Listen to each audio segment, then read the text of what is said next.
Thank you for participating in our Texas A&M FishVerify study with funding from NOAA Sea Grant. 1 in every 25 people who participate in this part of the study will receive a prize of $500. Thanks for participating. When you are ready to go fishing, open up the app and click on the Start Trip button. This will take you to a map that shows you where you are physically. You can start the trip at any place, but it's a good idea to start where you still have good internet access.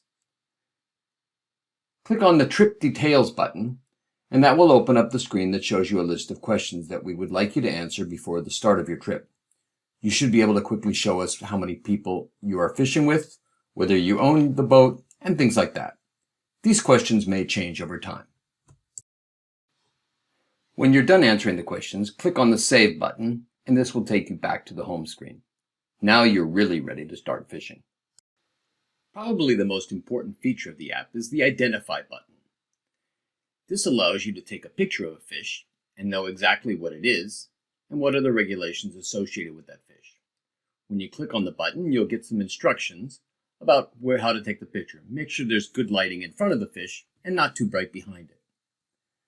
After it identifies the fish, it'll tell you about the fish, and it'll tell you about some of the regulations that are relevant where you caught it. If you're going to release the fish, please click on the More button and mark as released. This provides us valuable information about catch and release fisheries and about undersized fish as well. When you're done reading the information, click on the Close button and that will take you back to the home screen.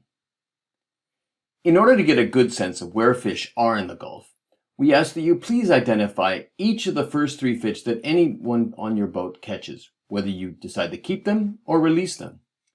We also ask that you please identify all of the fish that you decide to keep during your trip. If you don't have cell phone service, you'll see this message that the catch has been saved, but not identified. When cell phone service is reestablished, the catch will appear in your catch log. You can go there and identify whether the fish was kept or released. Even if you don't have cell phone service, please identify the first 3 fish that you catch at each location and all the fish you retain. This provides us valuable information about fish in the Gulf, even if they're way out. When you're done with your trip, go back to the home screen and click on Start Trip again. This will take you to this screen, and you click on Finish. This will open up a series of questions that we'd like you to answer about your trip. For the yes/no type questions, simply roll the no into the gray bar and then continue. When you're done, click on Save and you're ready. Remember, 1 in every 25 participants will be selected for a $500 gift. We will contact you by email if you are selected. Thank you for participating in this study. If you have friends or family members who would also like to participate, they can do so by going to the link tx.ag/recfishing. Thanks again.